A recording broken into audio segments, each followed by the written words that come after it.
আসসালামু আলাইকুম। আমি জান্নাতুল ফেরদৌস জিদনি। আজকে আমি চলে এসেছি বাংলাদেশের সবচেয়ে বড় ছবি প্রদর্শনী মেলাতে, যার নাম হলো ছবি মেলা একাদশ। এই প্রদর্শনীতে বিভিন্ন ধরনের ছবি শেয়ার করা হয়েছে, যে ছবির মাধ্যমে মানুষের সৃজনশীলতাকেও কিন্তু তুলে ধরা হয়েছে। তো আজকে এই প্রদর্শনী মেলাটা আমরা ঘুরে ঘুরে দেখবো আর তোমাদের সাথে শেয়ার করব। শিরোনামহীন ওয়ালিদ সাদ্দামের সাম্প্রতিক কাজটি প্রাকৃতিক জগতের এবং মানুষ জগতের মধ্যে ক্রমশ বাড়তে থাকা ব্যবধানের উপরে নজর দেয়। পলিমাটি হয়ে ওঠা থাউনুইয়ন ফ্যান এই কাল্পনিক গল্পটি মূলত পরিবেশ ও মানুষের ভারসাম্যহীন সম্পর্কের পরিমাণকে প্রকাশ করে। এই শিল্পকর্মটিতে করাচি ও মানুষের মধ্যে অবকাঠামোগত উন্নয়নের বাধাকে তুলে ধরা হয়েছে। আজকে আমরা চলে এসেছি ছবি প্রদর্শনী মেলার আরো একটি ভেন্যুতে, এলিয়েন্স ফ্রান্সিস দি ঢাকা, যেখানে আয়োজন করা হয়েছে ছবি ও ভিডিওর কিছু আর্টের প্রদর্শনী। চলো আজকে ঘুরে দেখা যাক।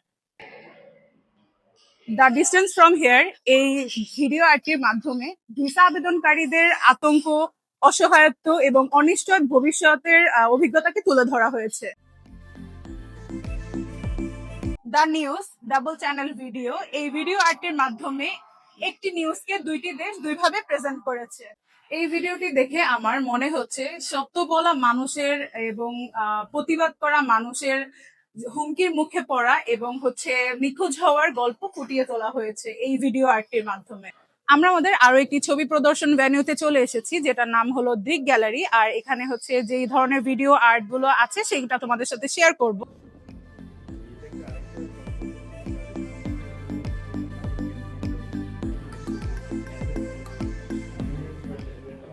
Nothing can heal the own এই ভিডিও আর্টের মাধ্যমে আর্টিস্ট বোঝাতে চেয়েছেন আমাদের জীবনের রাজনৈতিক অরাজনৈতিক যে বিভিন্ন দাঙ্গাগুলো সৃষ্টি হয়, সেখান থেকে আমরা যে ট্রমার আমাদের জীবনে যে ট্রমার সৃষ্টি হয় সেই ট্রমাগুলো আমরা ডে বাই ডে ভুলে যাই। আর এগুলো স্মৃতিচারণ করেই আর্টিস্ট এই ভিডিওটি বানিয়েছেন।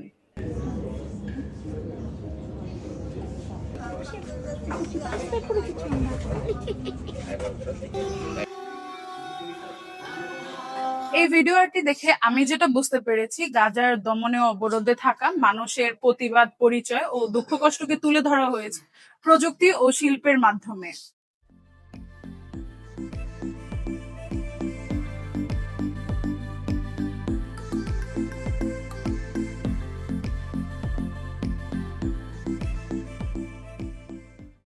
আমরা আমাদের সর্বশেষ ছবি প্রদর্শনী মেলাতে চলে এসেছি, যেটা কিনা অনুষ্ঠিত হয়েছে মানিক মে এভিনিউতে। দুর্ভাগ্যবশত এখানে অনেক ছবি আর্ট থাকলেও কিন্তু আমরা তেমন ভিডিও পাইনি, তাই তোমাদের সাথে তোমাদের কাঙ্ক্ষিত ভিডিওগুলো শেয়ার করতে পারিনি। তবে বিগত কিছু ভিডিও আমি শেয়ার করেছি, আশা করি তোমাদের কাছে ভালো লাগবে। আজকের ভিডিওটি এই পর্যন্তই, ধন্যবাদ।